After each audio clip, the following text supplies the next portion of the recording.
Suit up, strap in, warm the tires, and leave on yellow.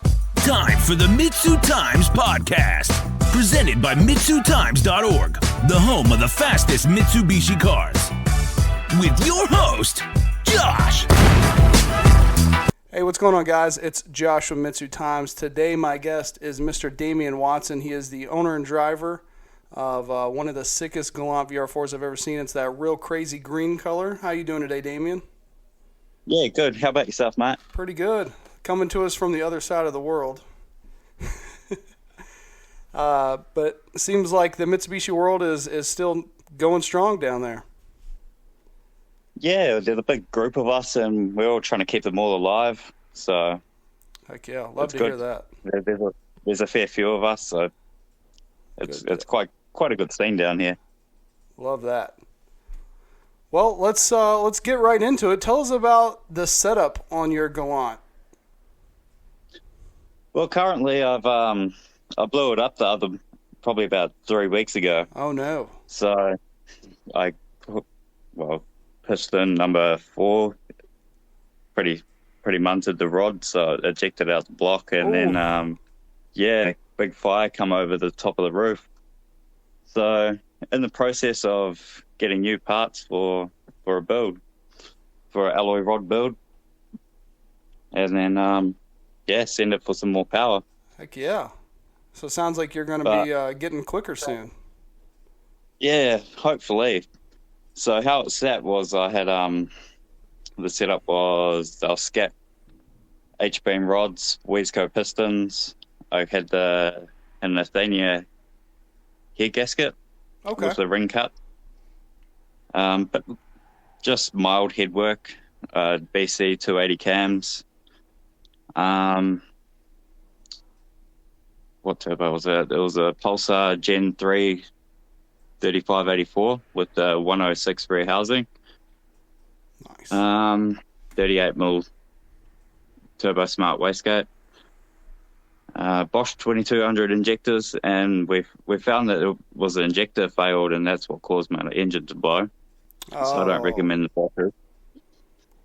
So that's a tough one. Yeah, we were looking at the logs, and it saw the AFRs spike up, and went pig rich, then obviously detonated or hydro locked and whatever you want to call it, and ejected the piston. So, I was waiting for it.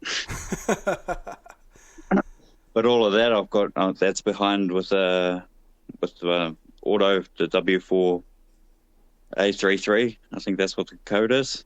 So I've got one of those autos in it that's force shifted with a billet gears in it. Nice. Yeah, a lot of work done to it, but now got to rebuild again. Yeah, sounds like even more work coming. Yeah, it's fun though. You gotta have something to keep you going, and all the boys are all keen to keep the car running as well. So we'll get it going in a few months, hopefully. Heck yeah. Well, Damian, what is it that made you get into the Galant platform in the first place? What drew you to it? So I'm originally from New Zealand, and I don't know if you guys all know that there's a lot of Mitsubishi scene in New Zealand. So that's what I grew up with, was a lot of VR4s, Evos. Okay. And I just really took the liking to the Mitsubishi scene, and I had one of my friends when I was younger. I swapped my van for a VR4 that I had it for a project, and I never got it running, and I got rid of it, and I regretted it ever since. So when I moved to Australia, I got the money for one, and I brought one, and just living out my dreams really of having one that I had. I love that. That's no matter how quick you go or anything like that, as long as you're living your dream, that's good stuff. Yeah. So what was this car like when you first got your hands on it? So over in Australia, we got ones called Australian spec models, which is pretty much the same as what you guys have over there in America. Mm-hmm. But we only got, from what I've heard from everything that I've seen, we've only got 315 of those models. Oh, wow. So it was stock. It had gone through a few people, and so I got it for $4,500. So I went and picked it up, and then within I don't know, probably the day, the whole thing blew. So the whole gearbox blew up in it, and I found out that when I took it apart, I saw RS written on it, and I searched the code, and it was RS gearbox put into it, and wrong ratios, and everything went wrong in it. So that was back to the building, or what board is it? To the writing board, and see what I can do about it. So it was in pretty good condition, but someone had done some dodgy work to it. Oh, no.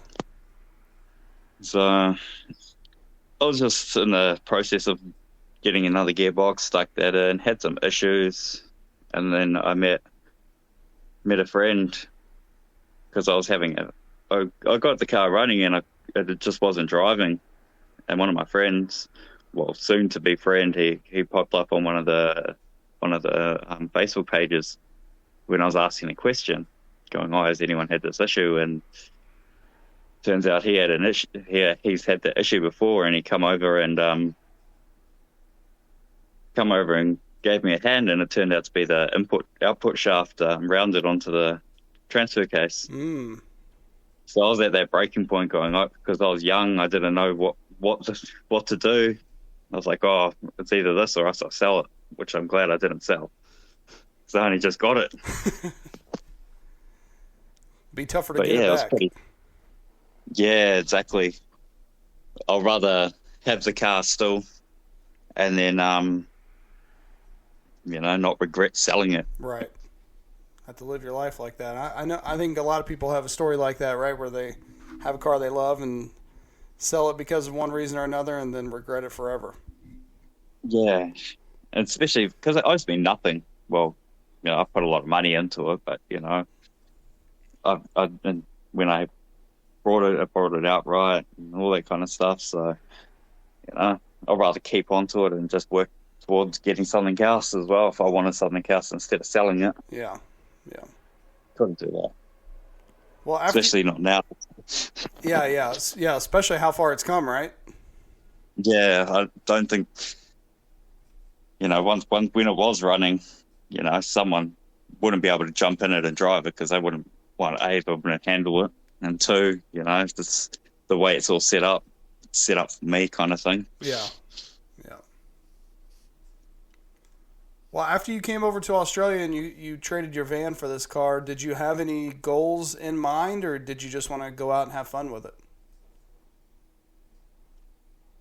I just wanted a cruiser, and then because I'm a painter, everyone was always asking me to paint their cars, and I was like, oh, I'm sick of doing everyone else's cars. I'm going to paint mine, and so I took it off the road because of wheel bearings, because they're all busted. So I took it off the road, and I'm like, oh, well, I'm going to paint the whole car, build the whole car. And it was at that point where it was like, one of my friends, he's learning tuning, he's doing his own tuning, and we were talking, going, oh, why don't we just build it for a bit of power?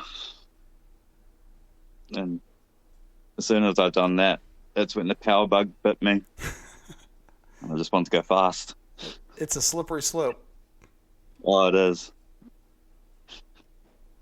Especially because back home, my stepdad, he races dragsters. Oh, okay. So kind of always been wanting to do a car to go down the quarter mile to go fast in. So that's cool. So you were kind of headed that direction, anyways, huh? Pretty much. Always been a petrol head, Yeah. Always been into the cars. Cars have always been my hobby. And being a car painter, I'm around them all day, every day. Yeah, but sometimes that makes you hate them. Yeah, it does. I hate painting, but I love it. It's a love-hate. Yeah, So very much is. throughout the time that you've had this car, what different turbo setups have you had on it that you really liked?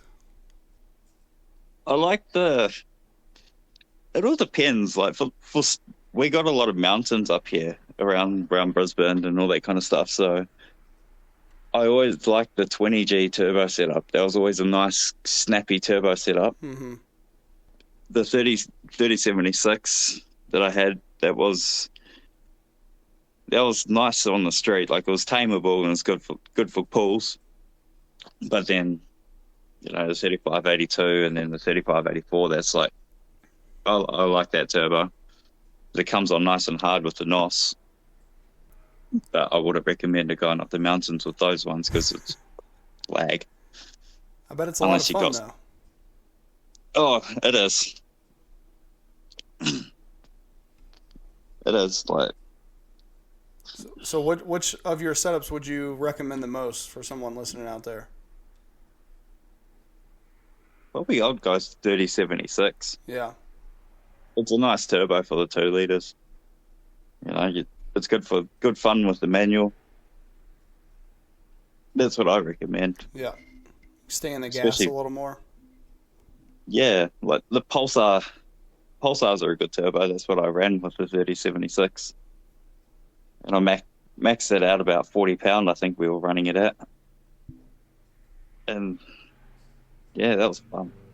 That was a good turbo. Good. That was the one where I run the 1211 with that turbo. Is that when you broke into the 12s with that turbo, or is that just when you got your personal best? Yeah. So my first run for the drag strip was that run, and that was my personal best. Oh, no kidding. Okay. Yeah, that was exciting, that one. I bet. So that was my first ever run on the drag strip and running the car there, and so that was the first run. I'm like, I'm just going to get a feel for the track. So I went there, that was just a smooth takeoff, and then I wasn't revving it out fully or using a no lift to shift. And I got the 1211. I'm like, okay, cool. So I went to go do the next run, and being a 3-bolt rear end, it snapped the axle. Oh. So yeah, each time I went back out again with the 3-bolt and snapped again. I guess was too aggressive launch, and just I haven't been back since because our drag strip has been getting rebuilt for the last year, and they've only just opened last weekend for a big event for this weekend. Oh, really? Wow. Yeah, they fully rebuilt the whole track, laid a new track down. So, well, that'd be nice. when I get the new setup running, I'm keen to go out there and beat my time that I bet. Awesome. I can't wait to see the update. Oh, me too. So you think if you could go back to when you traded your van for this car, do you think that there was anything that you would change, or would you still go back and do that trade again and go through all the process? Oh, that's a hard one. Like, I always loved the VR4, but the prices of GDRs and all that kind of stuff that were here, now the price rocketed. Could have got a GDR and sat on some money kind of thing. Yeah. But to be honest, I'd still keep the VR4. I would have always done that. It's one of those things you don't know till you know, huh? Yeah, exactly. It's just the underdog, really. Everybody just thinks, oh, look at this. What is this kind of car? We don't know what this is. So yeah, I love that. It's not until they see it or see it in action, and people are just like, oh, what is this? What is this? Can you tell me more?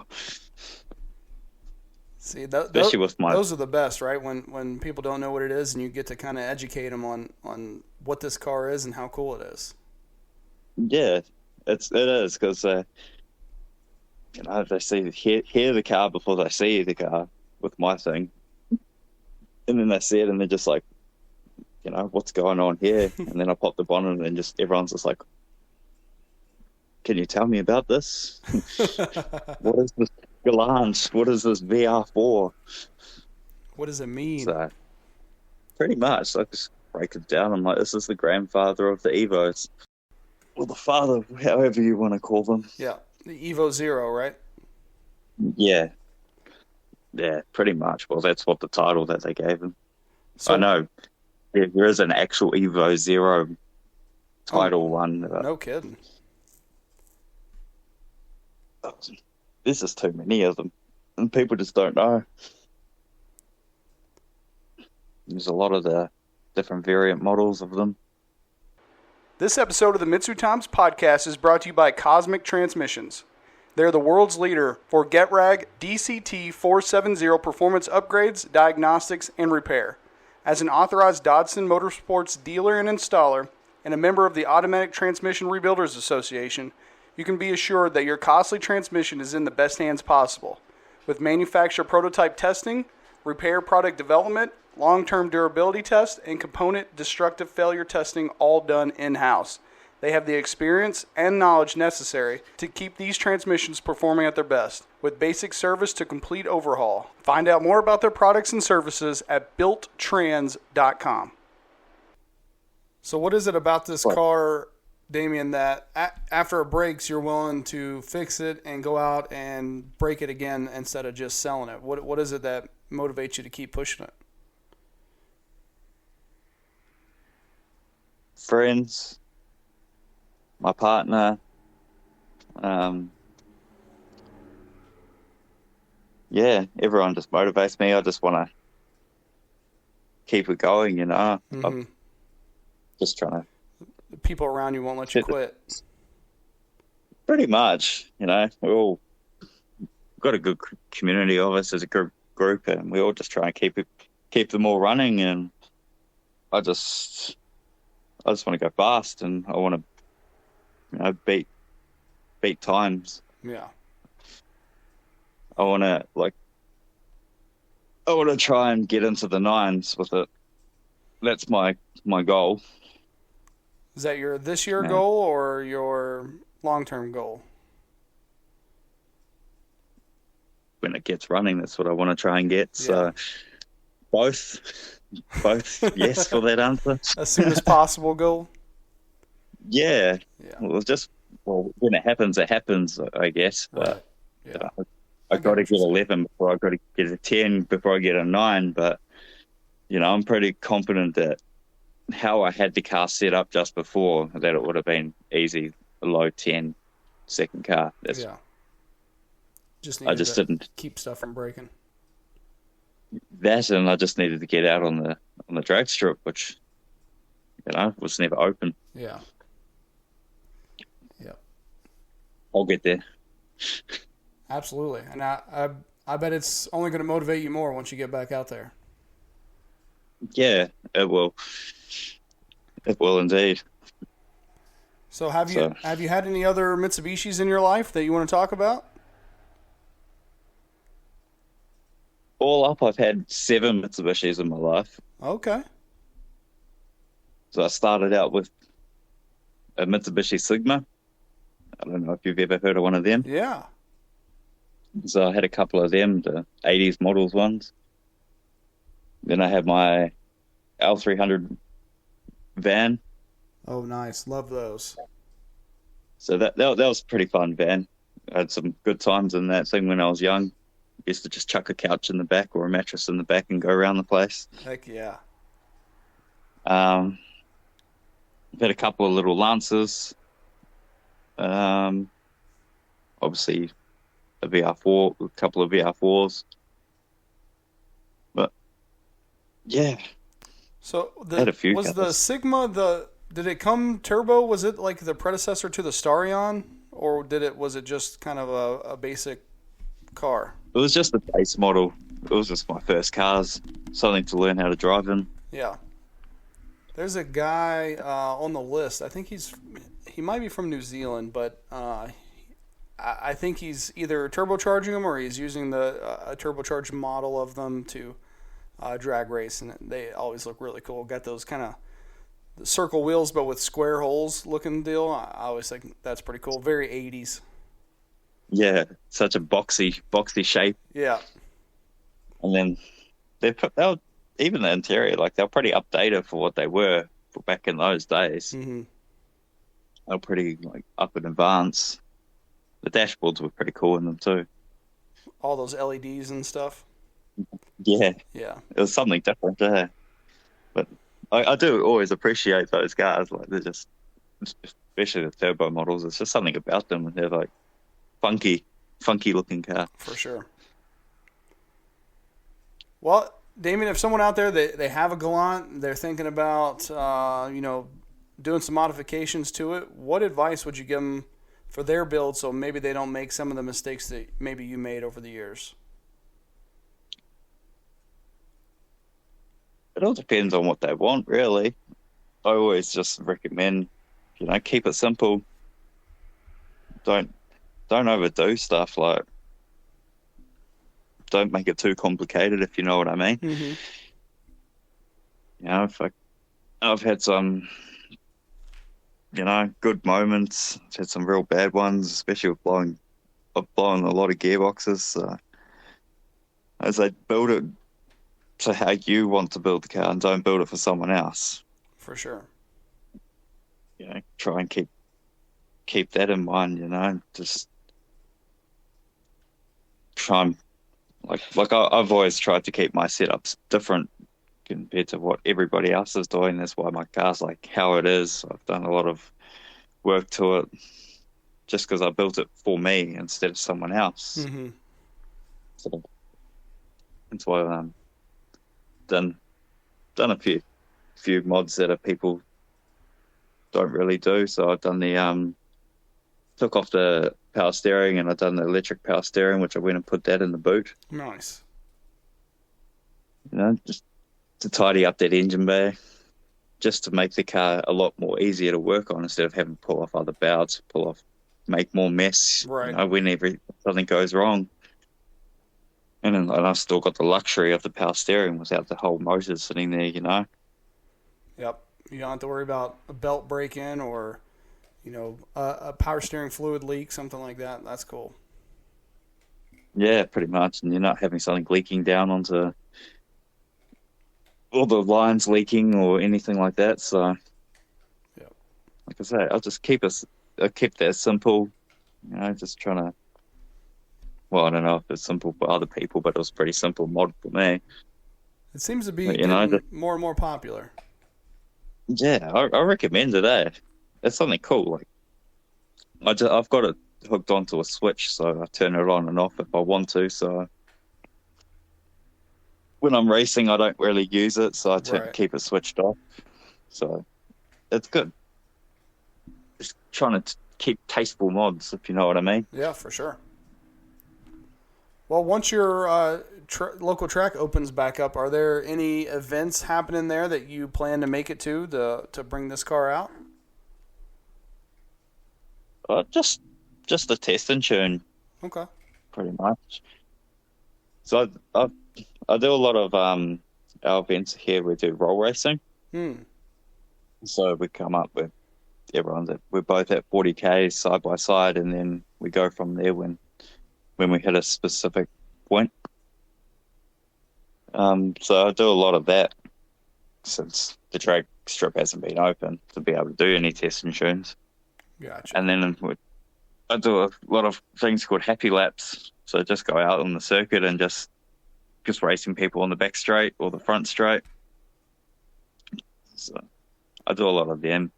So they let people just get out on the circuit track and race on the straightaways? Yeah. Oh, wow. That's cool. I like that. Yeah. So it's called it's called the Happy Laps. So they got the coffee and circuit, which is the morning event, and then you got your twilight event in the evening, which is specific events, and you got 90 minutes of track time. Wow. That's pretty cool. That's what blew up my engine the other weekend, was going out to one of them. And I was pushing the car a bit, fully loaded car. There was a few of us in there, and then just probably too many back-to-back hits as well. But all in all, I had good fun. Good. Only Even though the it not wasn't the fun part outcome was- you wanted, yeah, you still had fun. Nah, but I wasn't angry about it. It was just, like I say, it's something I've been waiting for to happen. Right. And I keep pushing it more. And, you know, when you're doing that kind of stuff, you know, something's going to break. Right. That's racing, right? Exactly. Can't stew on that kind of stuff. Yep. Otherwise, you'll be too scared to go back out and get it back out and maybe break it again. You don't want that. You want to just continue to keep it going, so why not? Well, where can people on social media find and follow you and see this? You know, people have to see your car. I feel like the pictures of it it's amazing. Where can people find and follow you?